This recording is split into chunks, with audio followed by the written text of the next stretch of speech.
Chapter 16. Mr. and Mrs. Jenkins meet Bruno. Remember, that's Bruno's parents. My grandmother carried me back into her own bedroom and put me down on the table. She set the precious bottle down beside me. "What time are those witches having supper in the dining room?" she asked. 8 o'clock, I said. She looked at her watch. "It is now 6:10, she said. "We've got until 8 o'clock to work out our next move." Suddenly, her eye fell upon Bruno. He was still in the banana bowl on the table. He had eaten 3 bananas and was now attacking a 4th. He had become immensely fat. "That's quite enough," my grandmother said, lifting him out of the bowl and putting him on the tabletop. "I think it's time we return this little fellow to the bosom of his family. Don't you agree, Bruno?" Bruno scowled at her. I had never seen a mouse scowl before, but he managed it. "My parents let me eat as much as I want," he said. "I'd rather be with them than with you." "Of course you would," my grandmother said. "Do you know where your parents might be at this moment?" "They were in the lounge not too long ago." "Oh, I'm sorry. I read it in Bruno's voice, which I know that I'm not being consistent about reading with a voice for Bruno, but this is actually our narrator saying, "They were in the lounge not long ago," I said. "I saw them sitting there as we dashed through on our way up here." "Right," my grandmother said. "Let's go and see if they are still there. Do you want me to come along?" she added, looking at me. "Yes, please," I said. "I shall put you both in my handbag," she said. "Keep quiet and stay out of sight. If you must peep out now and again, don't show more than your nose." Her handbag was a large, bulgy, black leather affair with a tortoiseshell clasp. She picked up Bruno and me and popped us into it. "I shall leave the clasp undone," she said, "but be sure to keep out of sight." I had no intention of keeping out of sight. I wanted to see everything. I seated myself in a little side pocket in the bag near the clasp, and from there I was able to poke my head out whenever I wanted to. "Hey," Bruno called out, "give me the rest of the banana I was eating." All right, my grandmother said, "anything to keep you quiet." She dropped the half-eaten banana into the bag, then slung the bag over her arm and marched out of the room and went thumping along the corridor with her walking stick. We went down in the lift to the ground floor and made our way through the reading room to the lounge. And there, sure enough, sat Mr. and Mrs. Jenkins in a couple of armchairs with a low round glass-covered table between them. There were several other groups in there as well, but the Jenkinses were the only couple sitting alone. Mr. Jenkins was reading a newspaper. Mrs. Jenkins was knitting something large and mustard-colored. Only my nose and eyes were above the clasp of my grandmother's handbag, but I had a super view. I could see everything. My grandmother, dressed in black lace, went thumping across the floor of the lounge and halted in front of the Jenkinses' table. "Are you Mr. and Mrs. Jenkins?" she asked.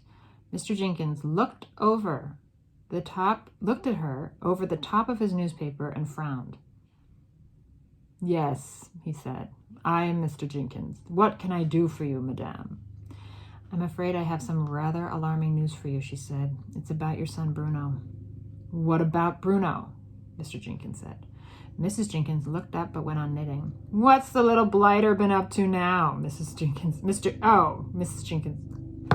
What's the little blighter been up to now?" Mr. Jenkins asked. "Raiding the kitchen, I suppose?" "It's a bit worse than that," my grandmother said.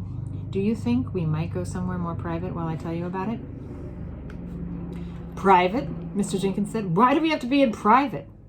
"This is not an easy thing for me to explain," my grandmother said. "I'd much rather we all went up to your room and sat down before I tell you any more." Mr. Jenkins lowered his paper. Mrs. Jenkins stopped knitting. "I don't want to go up to my room, madame," Mr. Jenkins said. "I'm quite comfortable here, thank you very much." He was a large, coarse man, like rough, not very nice, and he wasn't used to being pushed around by anybody. "Kindly state your business and then leave us alone," he said. He spoke as though he were addressing someone who was trying to sell him a vacuum cleaner at the back door. Here's the scene.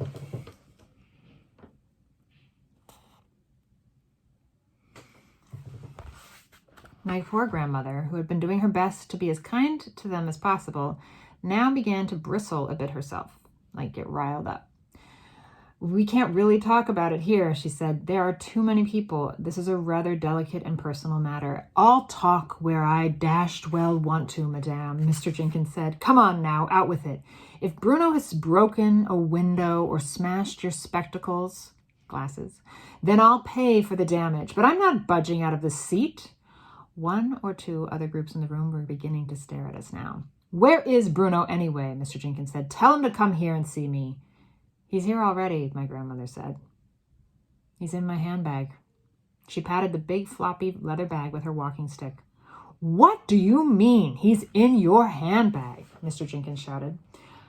Are you trying to be funny? Mrs. Jenkins said, very prim. There's nothing funny about this, my grandmother said. Your son has suffered a rather unfortunate mishap. He's always suffering mishaps, Mr. Jenkins said. He suffers from overeating, and then he suffers from wind. Farting. You should hear him after supper. He sounds like a brass band, but a good dose of castor oil soon puts him right again. Where is the little beggar? I've already told you, my grandmother said. He's in my handbag. But I do think it might be better if we went somewhere private before you meet him in his present state. This woman's mad, Mrs. Jenkins said. Tell her to go away. The plain fact is, my grandmother said, is that your son Bruno has been rather drastically altered. Altered? Shouted Mr. Jenkins. What the devil do you mean altered? Go away, Mrs. Jenkins said. You're a silly old woman. I am trying to tell you as gently as I possibly can that Bruno really is in my handbag, my grandmother said. My own grandson actually saw them doing it to him. Saw who doing what to him, for heaven's sakes, shouted Mr. Jenkins. He had a black mustache which jumped up and down when he shouted. Saw the witches turning him into a mouse, my grandmother said. Call the manager, dear. Mrs. Jenkins said to her husband, have this mad, crazy woman thrown out of the hotel. At this point, my grandmother's patience came to an end. She fished around in her handbag and found Bruno. She lifted him out and dumped him on the glass-topped table. Mrs. Jenkins took one look at the fat little brown mouse who was still chewing a bit of banana, and she let out a shriek that rattled the crystals on the chandelier. She sprang out of her chair yelling, It's a mouse! Take it away! I can't stand the things! It's Bruno, my grandmother said. You nasty, cheeky old woman, shouted Mr. Jenkins. He started flapping his newspaper at Bruno, trying to sweep him off the table. My grandmother rushed forward and managed to grab hold of him before he was swept away. Mrs. Jenkins was still screaming her head off, and Mr. Jenkins was towering over us and shouting, Get out of here! How dare you frighten my wife like that? Take your filthy mouse away this instant! Help! Screamed Mrs. Jenkins. Her face had gone the color of the underside of a fish. Well, I did my best, my grandmother said, and with that she turned and sailed out of the room, carrying Bruno with her. End of the chapter.